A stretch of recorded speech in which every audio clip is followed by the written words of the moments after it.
ధ్యేయంగా పాప ప్రక్షాళన చేస్తామని చెప్పినటువంటి చంద్రబాబు నాయుడు గారు పవనానంద స్వాముల వారి ఆధ్వర్యంలో నడుస్తున్నటువంటి ఈ ప్రభుత్వ ఆధ్వర్యంలో తిరుమల తిరుపతి దేవస్థానం వారి గోశాలలో గత 3 నెలలుగా దాదాపు 100కు పైగా గోవులు మృతి చెందుతున్నాయి. దీన్ని దాచిపెట్టేసినారు. ఎంత దారుణమైనటువంటి పరిస్థితి అంటే గోవును తాకితేనే, గో ప్రదక్షిణ చేస్తేనే సకల తీర్థాలలో స్నానమాచరించినట్టుగా, సకల తీర్థాల దర్శనమైనట్లుగా భావించేటువంటి ఈ పవిత్ర భారతావనిలో, అది కూడా అత్యంత పవిత్ర పుణ్యక్షేత్రమైన వెంకటేశ్వర స్వామి ఆలయ పరిరక్షణలో సాక్షాత్తు వెంకటేశ్వరునికే స్వయంభూగా శ్రీ మహావిష్ణువు ఈ తిరుమల క్షేత్రం మీద అడుగిడినప్పుడు, దాక్కుని పుట్టలో ఉన్నప్పుడు గో క్షీరదమే ఆయనకు ఆహారంగా మారిందే.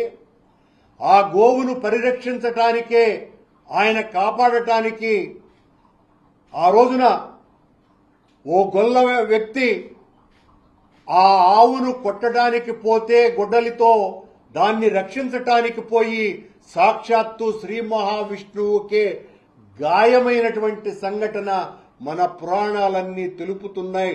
అది గోమాతకున్నటువంటి విశిష్టత. సాక్షాత్తు వెంకటేశ్వర స్వామి ఆలయ తలుపులు తెరిచేటువంటి వ్యక్తి కూడా గో సంరక్షకుడు.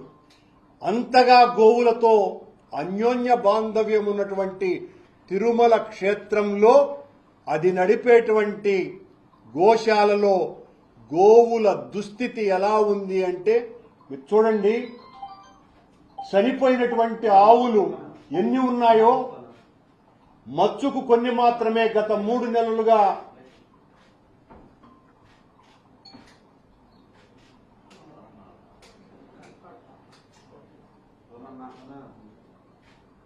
అత్యంత పవిత్రమైనటువంటి దేశవాళీ ఆవుల యొక్క పరిస్థితి. ఇదంతా కూడా మన గోశాలలో జరిగినటువంటి దుస్థితి.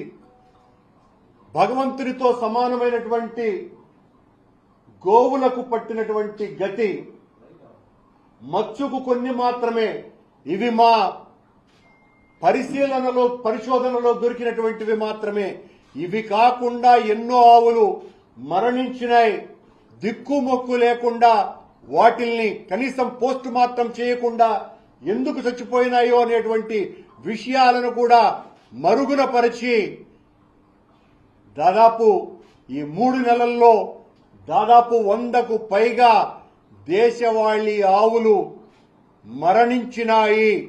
ఈ మహాపాతకం తిరుమల తిరుపతి దేవస్థాన అధికారుల పర్యవేక్షణ లేకుండా, ఈ రాష్ట్ర అధినేతలకు ఊడిగం చేయటానికే వీళ్ల పాలనంతా కూడా సరిపోవటంతో అక్కడ పర్యవేక్షణ అధికారే లేకుండా పోవటం కారణంగా ఓ డిఎఫ్ఓ స్థాయి ఫారెస్ట్ అధికారిని ఇన్ఛార్జిగా నియమించినారు గోశాలకి.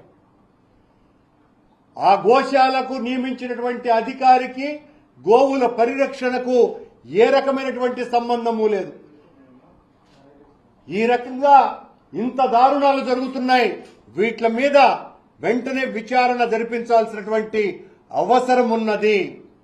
ఇంత దారుణం ఈ కొండ మీద ఈ పరిపాలకుల యొక్క దాస్తీకానికి, అత్యంత పవిత్రమైనటువంటి మన తల్లి కంటే కూడా గొప్పదైనటువంటి అమ్మ గోమాతకు జరుగుతున్నటువంటి ఘోరం ఇది.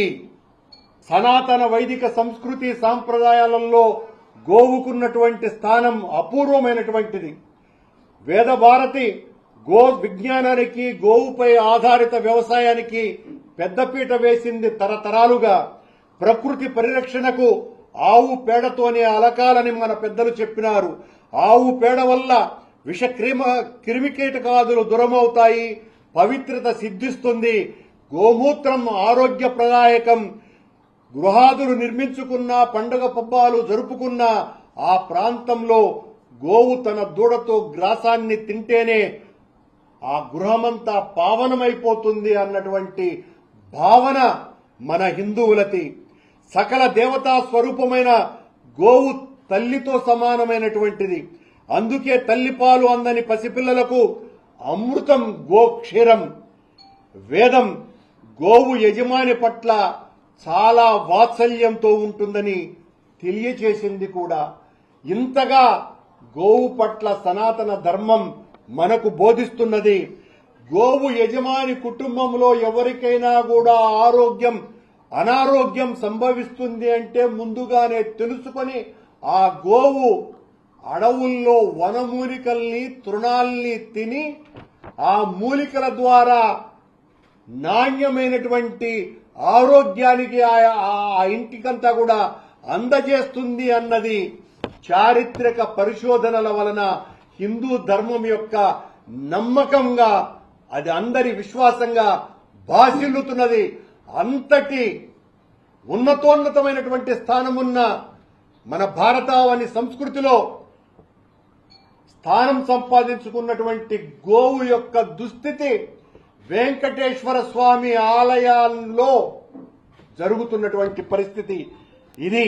అందులోనూ కూడా వెంకటేశ్వర స్వామికి అత్యంత ప్రీతికరమైనటువంటి జీవి ఆవు. తనకే ఆహారాన్ని అందించినటువంటిది పవిత్రమైనటువంటి ఆ తల్లి. ఈ భూగోళం మీద ఆయన తపస్సు చేసుకుంటున్నప్పుడు ఆ పుట్టలో ఆయనకు పాలిచ్చి పోషించినటువంటిది ఆ ఆవు. ఆ ఆవు పట్లనే ఎంత నిర్లక్ష్య ధోరణితో ఈ ప్రభుత్వం వ్యవహరిస్తున్నది అనటానికి ఇంతకంటే సాక్ష్యం మరొకటి లేదు. ప్రతిరోజు కూడా సుప్రభాత సేవలో వెంకటేశ్వర స్వామికి జరిపేటువంటి సుప్రభాత సేవలో వెన్న తయారుగా ఉన్నది లేవు స్వామి అన్నది ప్రధానమైనటువంటి పాఠం ఆ సుప్రభాత సేవలో. ఆ స్తోత్ర పఠనంతోనే స్వామి యోగ నిద్ర నుంచి మేలుకుంటాడు. మేలుకున్న వెంటనే గోపాలుడు తలుపు తీసిన తరువాత వెంకటేశ్వర స్వామికి వెచ్చని పాలని ఆవు పాలతో చేసినటువంటి వెన్నని నైవేద్యంగా, నివేదనగా ప్రతి నిత్యము ఇచ్చేటువంటి సాంప్రదాయం మన దేవాలయంది. అలాంటి దేవాలయం సంరక్షణలో ఉన్నటువంటి గోమాతకు జరుగుతున్నటువంటి అన్యాయం అంతా ఇంత కాదు. మా పాలనలో దాదాపు 550 ఆవులను, అత్యంత నాణ్యమైన ఉన్నతమైన ఆవులను, సాహివాల్, గిర్, కాంక్రీజ్ ఇలాంటి ఆవులని దాతల ద్వారా సమీకరించి గుజరాత్, రాజస్థాన్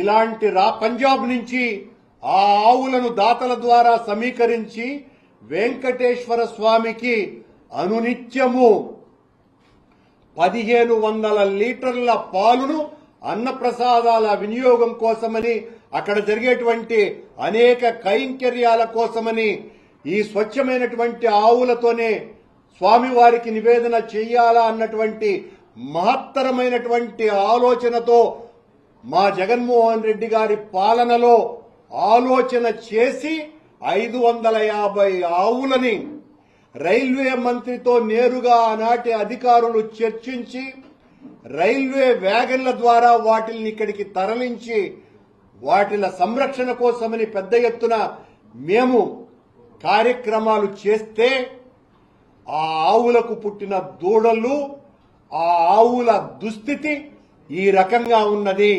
మా పాలనలో రోజు 1500 లీటర్ల పాలు సమీకరించే పరిస్థితి ఉంటే ఈ రోజున 500 లీటర్లు కూడా కొండకు తరలి వెళ్లటం లేదు గోశాల నుంచి.